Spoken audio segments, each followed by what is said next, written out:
우리가 함께 읽은 이 사도행전 9장은 사도 바울의 그 회심의 이야기로 시작이 되었습니다. 교회를 핍박하던 그 사울이라는 사람이 예수님을 만나 이제는 예수님을 증거하는 전도자로 변화되었는데, 핍박을 받으면서까지도 예수님을 증거하는 그런 복음의 전도자로 변화가 되었다는 그런 이야기를 읽었는데, 우리는 다시 한번 또 베드로의 이야기를 접하고 있습니다. 우리는 이 사도 바울이라는 인물이 기독교 그 초창기의 역사, 초대교회에 복음의 확산에 시대한 기여를 한 인물이라는 것을 익히 들어서 알고 있기 때문에, 지금부터는 이제 사도 바울을 중심으로 이 사도행전의 이야기가 계속 전개될 것으로 그렇게 기대를 했는데, 다시 베드로의 이야기를 보는 것입니다. 이 사도 바울의 이 행적을 중심으로 사도 바울의 이야기가 기록되는 것은 사도행전 13장에 가야 시작이 됩니다. 사도행전 전체의 흐름을 보면 1장부터 12장까지는 이 예루살렘 교회가 복음의 지경이 확장이 되는 그 귀한 역사에 쓰임받으면서 그 예루살렘 교회의 핵심 지도자인 베드로의 행적이 중심으로 조명이 되고 있는 것입니다. 13장부터는 이방인의 사도로 부르심을 받은 그 사도 바울, 그래서 그 바울의 선교 여행을 통해서 복음이 이방인들에게 세계 땅끝까지 전해지는 그런 역사를 기록하고 있습니다. 그런데 이 사도 바울의 회심이 기록된 9장부터 12장까지는 예루살렘 교회가 감당하던 이 복음 전파의 바통을 이방인 지역인 수리아에 세워진 안디옥 교회가 바통을 넘겨받는 이 전환의 과정을 보여주고 있습니다. 어제까지 진행된 동계올림픽에서 특별히 여자 계주 3000m에서 대한민국 선수들이 금메달을 딴 그 감격적인 장면 여러분 기억하십니까? 이 한국 선수들이 앞서거니 뒤서거니 하다가 마지막 몇 초, 아마 한 2초, 3초 사이에 우리 대한민국의 심석희라는 그 17살 이 젊은이가 자기 앞서가던 중국 선수를 극적으로 추월하면서 마지막에 1등으로 골이 내서 금메달을 따는 감격적인 장면. 막 눈물이 나시지 않습니까? 그 장면을 보면 그 전에 이 캐나다 여기서 올림픽 갈 때 1등으로 들어왔는데도 실격 처분받아서 아무 메달도 못 받았던 그 3000m 계주에서 대한민국 선수들이 1등을 하니까 너무 막 가슴이 후련하고,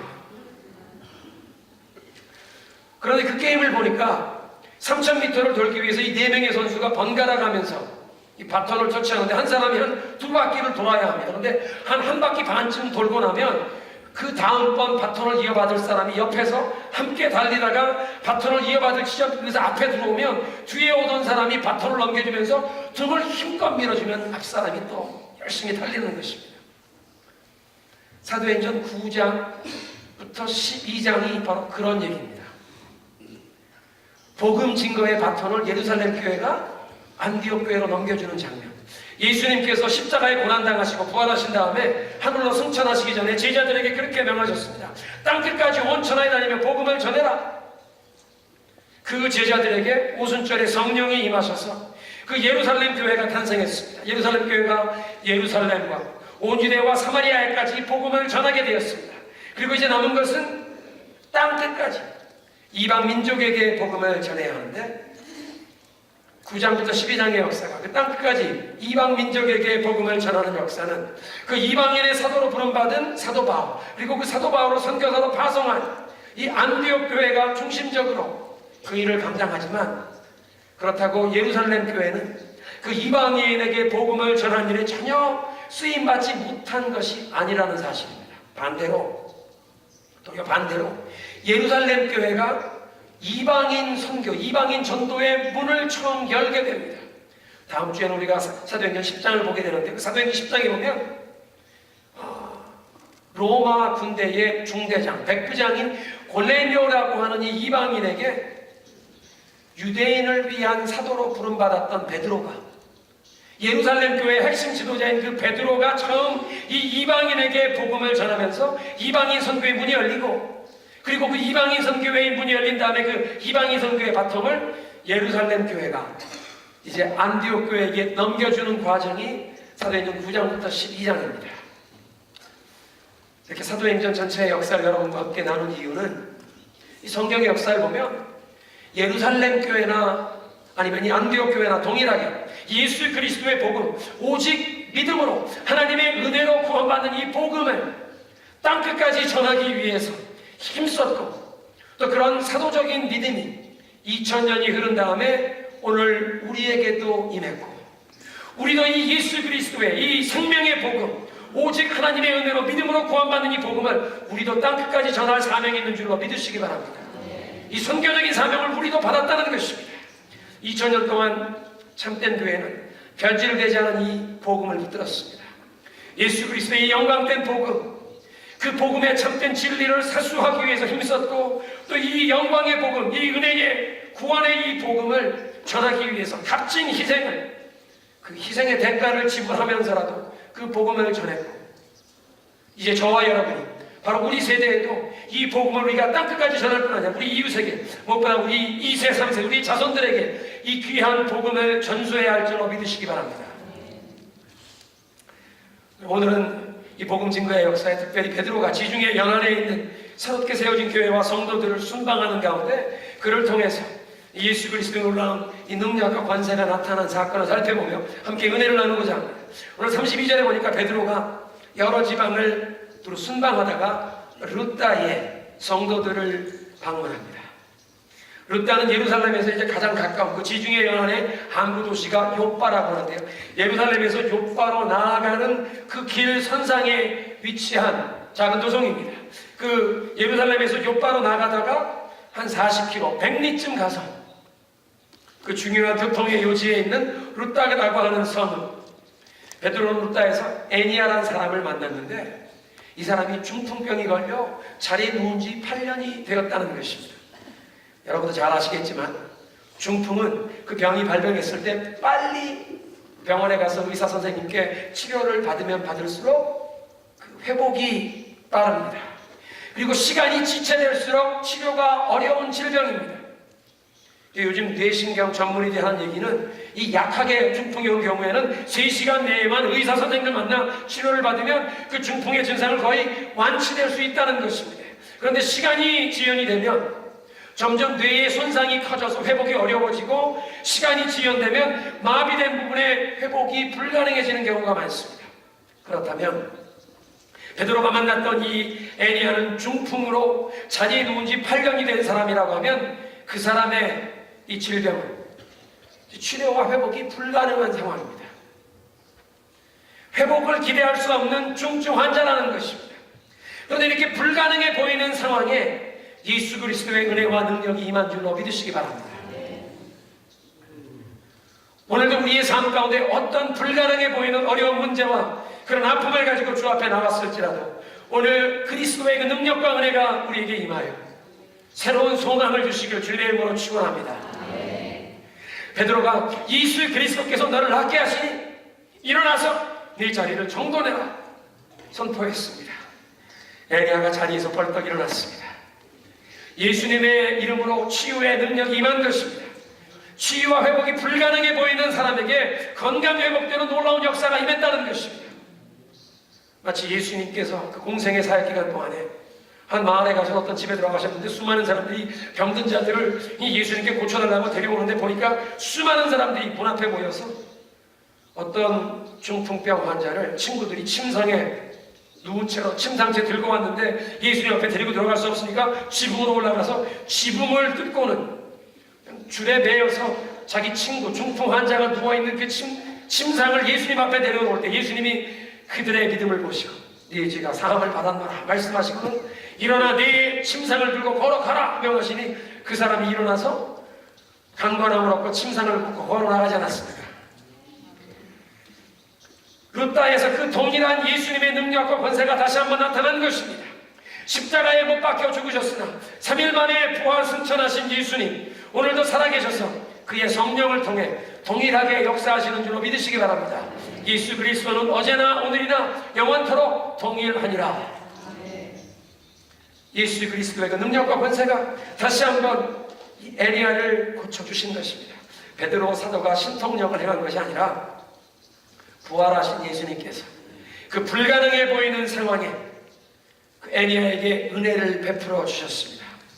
그리고 그 치유가 알려져서 루타 그 지방에 있던 수많은 사람들이 예수님을 믿게 되었다는 것입니다. 특별히 그 루타가 예루살렘에서 요바로 나가는 동서로 가로지르는 그 교통로와 또 남쪽에 애굽에서 이집트에서 북쪽 다메섹으로 해변가를 거쳐가는 그 무역로의 선상에 이 교차로에 교통의 요지에 있는 그런 도성이었기 때문에 그 소문이 퍼져나가서 루타와 샤론에 있는 수많은 사람들이 이 소문을 듣고 자기들의 불가능해 보이는 상황에도 예수 그리스도의 그 능력과 은혜가 임하면 소망을 얻을 줄로 알아서 주님께 돌아온 줄로 믿습니다.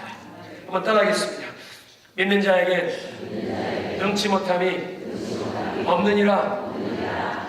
예수님의 능력엔 한계가 없기에 우리는 때로 하나님을 제한하지만 하나님이 어떤 일은 하실 것이라 하시지 못할 것처럼 우리는 하나님을 제한하지만 하나님의 능력에는 제한도 한계도 없는 줄로 믿으시기 바랍니다.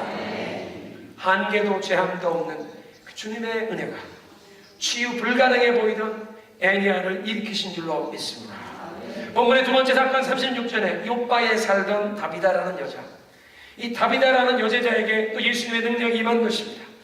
다비다라는 이름은 히브리식 이름이고 헬라어로는 도르가라. 그런데 이 헬라어 도르가나 히브리말 다비다나 그 이름의 뜻은 암사슴이라는 뜻입니다.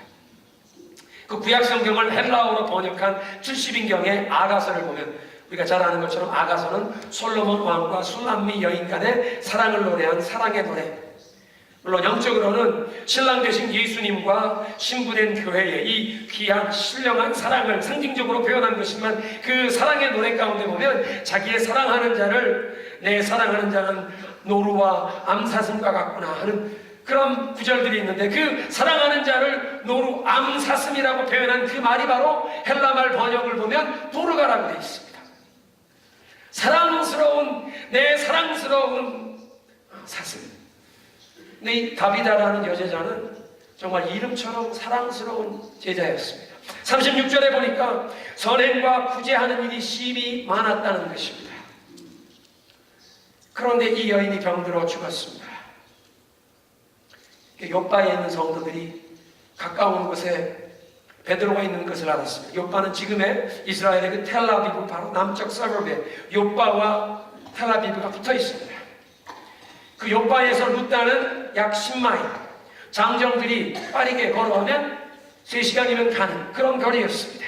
루타에서 성도들이 장정 두 사람을 루타로 보내는 것이고 빨리 가서 베드로 사도를 모셔와라. 급히 와달라는 이 교우들의 전가를 받고 모르겠습니다. 이 두 분이 베드로에게 지금 무슨 일이 일어났는지 설명을 안 하셨는지도 모르겠습니다. 요바에는 우리 성도들이 베드로 사도께서 빨리 오셔야 되겠습니다. 급히 오십시오. 요바로 달려가 보니 베드로에게 이미 죽은 사람을 살려달라는 것입니다. 여러분, 주님께서 그동안 베드로 사도를 통해서 놀라운 이적과 기사를 많이 행하셨지만 아직까지 죽은 사람을 살려내는 일은 한 번도 해본 적이 없습니다. 사도행전 5장을 읽어보면요, 사도행전 5장에 사도들의 손길을 통해서 하나님이 놀라운 이적과 기사를 행하게 하시는데 수많은 병든 사람, 악한 귀신에 억눌려 고통당하는 사람들이 데리고 오기만 하면 고침을 받아서 예루살렘과 그 주변에 있는 수많은 사람들이 이 병든 자들을 교회로 데리고 오는데 교회에 너무 많은 사람들이 보이니까 다 들어올 수 없어서 어떤 사람들은 자기가 데리고 온 그 병든 사람을 길 옆에 요를 깔고 거기에 누워놓고 베드로 사도가 지나갈 때 그 그림자만이라도 덮이기를 바라는 마음으로 기다렸다는 것입니다. 그리고 사도행전 5장 16절을 보면 다 나음을 얻으리나 all were healed. 모든 사람들이 그렇게 병든 자들을 그리스도의 이름으로 이 예수 믿는 사람들 모임에 데리고 가면 치유함 받는다는 믿음으로 데려온 사람들은 다 나음을 받았다는 것입니다. 그 말씀을 보면 베드로 사도가 지나갈 때 그 그림자만 덮인 사람들도 나음을 받은 그런 역사가 일어난 것으로 충분히 해석할 수 있습니다. 놀라운 기적이 일어났지만 그런데 죽은 사람을 살리는 일은 베드로는 한 번도 해본 적이 없습니다. 예수님께서 공생의 사역 시간은 그 당시에는 한 일이지 자기를 통해 병든 사람은 고침받았지만 죽은 사람 살리는 일을 해본 적이 없는 것입니다. 그런데 요바에 도착해보니 수많은 과부들이 베드로 옆에 서서 울면서 이 다비다의 살아생전에 그 모든 선행과 봉사를 증거하는 것입니다. 어떤 사람들은 말은 잘하는데 실제로 이 선행을 실천하는 것은 별로 없는데 다비다는 말보다 그의 행실로 그 사랑과 아름다운 믿음을 증거한 그런 사람이었습니다. 그래서 그 죽은 다비다의 이 선행, 그의 믿음을 증거하는 이 과부들도 말로 증거한 것이 아니라 행실로, 다비다가 살아생전에 그 옷을 지어서 이 의지할 것 없는 이 과부들에게 그 옷가지를 드렸던 그 겉옷, 자기들이 입고 있는 이 옷을 보이면서 다비다의 선행을 증거했다는 것입니다. 여러분 마음속에 한번 그 장면을 상상해 보십시오. 베드로가 요파에 도착했더니 다락방으로 안내하는데 다락방에 올라가 봤더니 한 죽은 여인의 시신을 깨끗하게 씻어서 거기에 눕혀놓고 그 주변에 과부들이 앉아서 눈물을 흘리다가 베드로가 들어오니까 다 함께 일어나서 맞이하는데 이 과부들이 무슨 말을 하는 게 아니라 눈물을 흘리면서 이 자기들이 입고 있는 이 옷을 가르치며 이 여인을 가르치며 이 여인이 내가 입고 있는 이 옷도 이 여인이 나를 만들어 줬다고, 많은 설명이 필요하지 않은 그런 장면 상상해 가십니까? 이 수많은 과부들이 아무도 돕는 자도 없고 의지할 것도 없는 이 여인들이 눈물 흘려가며 이 내가 입고 있는 이 옷도 이 여인이 해줄 겁니다. 이 여인 살려내세요. 살려주세요. 여러분 그 자리에서 가슴이 메이지 않을 사람이 누가 있겠습니까? 그런데 아무리 눈물나게 슬픈 장면이라도 이미 사람이 죽었다면 모든 게 다 끝이 난 게 아닙니까? 죽음이란 이 세상에서 모든 것의 종말을 뜻하는 것 아닙니까? 이미 다비다는 하늘나라로 갔고 이 예수님 앞에서 상급을 받으면 되는 것 아닙니까? 세상에선 아무런 더 이상 바랄 것이 없는 이미 죽은 사람입니다. 그런데 그 시간 베드로가 모든 사람을 방에서 내보냈습니다. 그리고는 무릎을 꿇고 기도를 했습니다. 아마 간절히 기도를 올렸을 것입니다. 생전 처음 이 죽은 사람을 살려달라는 그 눈물 어린 이 과부들의 호소를 들으면서 베드로도 아마 주님 앞에 엎드려 눈물로 간절히 기도했을 것입니다. 주님, 이 성도를 살려주셔야겠습니다. 이 여종이 아직도 감당해야 할 사명이 많습니다. 주님, 나 여호와는 고아와 과부들의 보호자니라고 말씀하시지 않았습니까? 하나님, 평소에 이 여인이 이 수많은 의지할 것 없는 과부들을 주님의 사랑으로 섬기며 봉사했던 이 아름다운 삶의 이 간증을 보시고 주님, 자비와 긍휼을 베푸시고 오늘 이 시간에 이 여인을 다시 일으켜주사 이 눈물로 호소하는 과부들에게 이 여인을 돌려주옵소서. 주님, 살려주옵소서. 간절히 기도했을 것입니다. 그리고는 시체를 향해 선포했습니다. 성경을 보니까요, 다비다가 베드로가 기도한 다음에 시체를 향해 말했다. 시체는 사람의 말을 들을 수가 없습니다. 시체는 말을 들어도 반응할 수가 없습니다. 그런데 시체에 선포한 것입니다. 다비다야, 일어나라. 아마 한 2년쯤 전일 것 같은데요, 2년, 3년쯤 전에 베드로는 예수님께서 회당장 야이로라는 사람의 12살 난 딸 아이를, 죽었던 아이를 살려주시는 그 자리에 있었습니다. 그때도 주님께서는 모든 사람들을 방에서 다 내보내었습니다. 이 회당 장인데 이 야이로라는 사람이 예수님께 달려가서, 선생님, 제 딸아이가 죽어가고 있습니다. 빨리 오셔서 좀 기도해 주시고 이렇게 살려주십시오. 예수님이 길을 가는데 어떤 혈루병을 앓은 여인이 와서 예수님 옷을 만지는 바람에 고침을 받고 그 막 일이 일어나지 않았습니까? 왜 이렇게 지체되다가 보니까 집에 가까이 갔더니 한 종이 하인이 나와서, 주인장 어른, 따님이 죽었습니다. 예수님 더 오시기 무슨 소용이 있습니까? 예수님 뭐라고 하십니까? 두려워 말라, 오직 믿기만 하라. 들어갔더니 곡하는 사람들이 있습니다. 울지 말라, 이 아이 죽은 게 아니라 잔다. 사람들이 비웃었습니다. 비웃는 사람들을 다 내보내었습니다. 방에 들어가실 때 베드로와 야고보, 요한만 데리고 양 부모님만 데리고 모든 사람 다 내보내었습니다. 그리고 그 자리에서 예수님께서 소녀야 일어나라 하시니 이 12살 난 아이, 죽었던 아이가 살아나지 않았습니까? 그런데 마가복음 5장 41절에 보면 예수님께서 그 자리에서 이 어린아이, 소녀야 일어나라 하셨던 말씀을 예수님이 하셨던 그 아람어 그 한마디를 그대로 기록해 놓았습니다. 예수님께서 그 어린아이에게 달리다 쿰 하시니, 이는 번역하면 소녀야 내가 네게 명하노니 일어나라. 달리다 쿰. 그런데요, 베드로가 다비다의 죽은 시체를 향해 했던 말, 베드로도 교육받지 못한 그냥 어부였기 때문에 아마 헬라 말보다는 아람 방언, 그 히브리의 방언이었던 아람 말이 훨씬 쉬웠던 그 히브리파 성도였을 것입니다. 그래서 베드로도 다비다야 일어나라 한 말을 분명히 아람어로 했을 것입니다. 일어나라는 명령은 아람어로는 쿰입니다. 쿰. 다비다야 일어나라, 그거를 아람어로 하면 다비다 쿰. 예수님이 회당장 야이로의 딸을 일으키실 때 뭐라고 하셨습니까?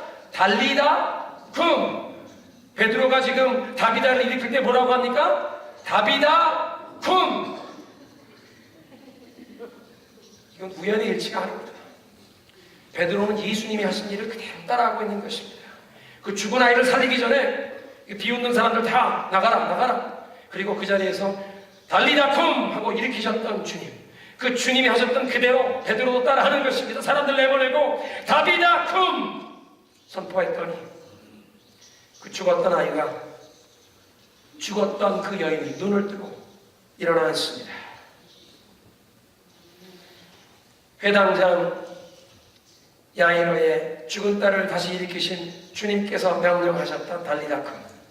2, 3년 뒤에는 이제 베드로가 그 주님의 능력과 권세를 의지해서 다비다 쿰 외쳤더니 그 예수 그리스도의 능력과 권세가 그 자리에 나타난 줄로 믿으시기 바랍니다. 물론 모든 죽은 제자를 예수님이 다 살려주시는 것은 아닙니다. 사도행전 7장에 보니까 스데반 집사님이 복음을 전하다가 이제 돌에 맞아서 이 순교당하게 되었을 때 하나님 보좌 우편에 앉아 계신 예수님께서 친히 뻘떡 일어나셔서 그 스데반을 영접해 주시지 않습니까? 그 순교자의 영광의 자리에 들어오도록 영접해 주셨습니다. 스데반은 다시 살려주시지 않고 그냥 순교자의 영광에 들어오게 하셨습니다.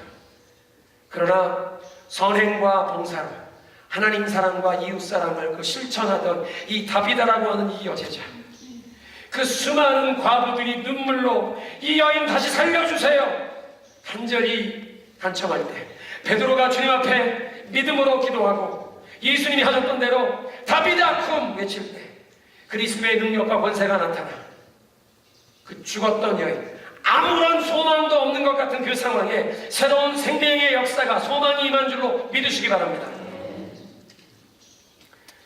다비다가 회생된 사건이 온 요파에 알려져 많은 사람이 주님께 돌아왔다는 것입니다. 죽음이야말로 인간에겐 절망 중에 절망입니다. 그런데 모든 죄와 사망의 권세를 깨뜨리시고 부활하신 예수님, 지금도 살아계신 예수님께는 그 예수님의 능력과 권세에는 한계가 없기에, 제한이 없기에, 죽음도 막을 수가 없기에 죽음과 같은 불가능한 상황, 절망적인 상황 가운데도 예수님의 능력과 권세가 임하기만 하면 새로운 소망이, 새로운 생명의 역사가 시작되는 줄로 믿으시기 바랍니다. 네, 여러분, 이런 놀라운 이적과 기사가 일어난 뒤에 이제 베드로가 요빠에 머물게 되었는데 베드로 사도가 숙소로 정한 성도의 가정이 무두장이 시몬의 집이라 오늘 우리 마지막 절에 읽었습니다. 아마 요빠 지역의 수많은 교인들이 베드로 사도를 자기 집으로 모시고 가려고 초청을 했을 텐데 그 모든 사람들이 초청을 마다하고 베드로가 유독 시몬의 집에 유숙하기로 선택했다는 것입니다. 무두장이란 짐승의 가죽을 벗겨서 그걸 가죽 원단으로 만드는 그런 작업을 하는 직업입니다. 그러니까 짐승의 가죽을 벗기느라 항상 짐승의 죽은 시체를 만져야 하고요. 그리고 그 당시엔 이 화학약품이 별로 발전하지 못했기 때문에 짐승의 가죽을 벗겨서 가죽 원단으로 이 만들어가는 처리 과정에 오줌에 담궈왔다가 이걸 꺼내는, 오줌에 담가두는 이런 과정이 있었답니다. 그래서 이 무두장이 시몬의 집이 얼마나 냄새가 지독했겠습니까? 그래서 이 사도행전 10장에 보면 무두장의 시몬의 집은 해변에 있더라. 무두장의 집은 타운 안에 있을 수가 없습니다. 해변에, 바닷가에 바람이 잘 통하는 곳에 지을 수밖에 없습니다. 항상 죽은 짐승의 시체를 달고 냄새나는 불결한 그 오줌으로 이 가죽을 처리하는 무두장이는 유대인들에게 환영받지 못하는 그런 직업의 사람입니다. 더 정확하게 율법적으로 따지자면 이 무두장이는 죽은 짐승의 시체 이런 걸 자꾸 다루니까 부정한 사람, 그 마을에 있는 회당의 예배에도 참석할 수 없는 사람이나 마찬가지입니다. 유대인들은 상종하지 않는, 특별히 이 율법을 잘 지키는 그런 사람들은 함께 접촉을 꺼리는 기피 대상자입니다. 차별하는 사람입니다. 그다음에 불치병도 고치고 죽은 사람을 살려내는 놀라운 역사가 나타나는 베드로가 수많은 성도들이 자기네 집으로 모시고 가려고 하는데 부유한 성도들의 넓고 깨끗한 집도 있었을 터인데 그런 집들은 다 마다하고 부정한 사람이라고 유대인들에게 차별을 당하는 무두장이 시몬의 집을 골라서 베드로는 그 집에 유숙하게 되었습니다. 여러분, 놀라운 이 능력과 권세가 나타나는 베드로가 무두장이 시몬의 집에 머물면서 한계가 없으신 주님의 능력, 무엇보다 차별하시지 아니하시는 그리스도의 사랑을 그 가정에 드러낸 줄로 믿으시기 바랍니다. 사람들은 하나님의 능력을 제한하고 이 하나님의 은혜를, 이 축복을 어떤 사람이 받아야 될까? 사람들은 차별을 하지만 하나님의 그 사랑과 은혜와 능력은 한계가 없으신, 차별이 없으신 넓고 크신 은혜인 줄로 믿으시기 바랍니다. 따라해서 예수님의 사랑은 한계도 없고 차별도 없다. 그래서 그 무두장이의 집을 택하셨어요. 그곳에 머무는 것입니다.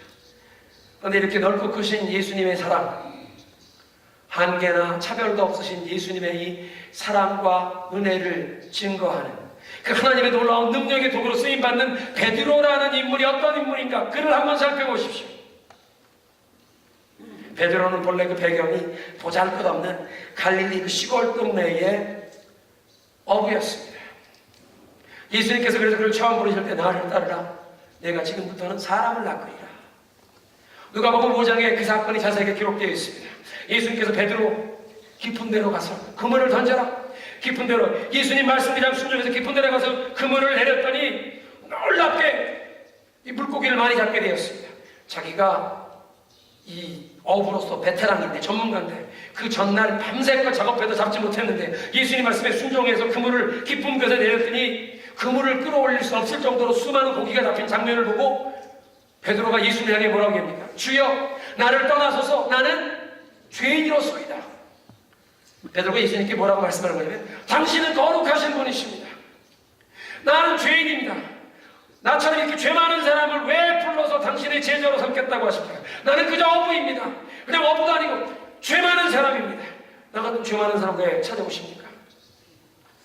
사랑하는 성도 여러분, 예수님께서 죄 많은 사람 아닌 거룩한 사람만 부르신다면 예수님께 부르심 받을 수 있는 사람 이 자리에는 아무도 없습니다. 온 세상에 아무도 없습니다. 그런데 예수님께서는 죄인들을 부르셔서 주님의 은혜로 우리를 새롭게 하시고 예수 그리스도의 생명의 구원의 은혜의 복음을 전하는 천국 복음의 일꾼으로 사용하시는 줄로 믿으시기 바랍니다.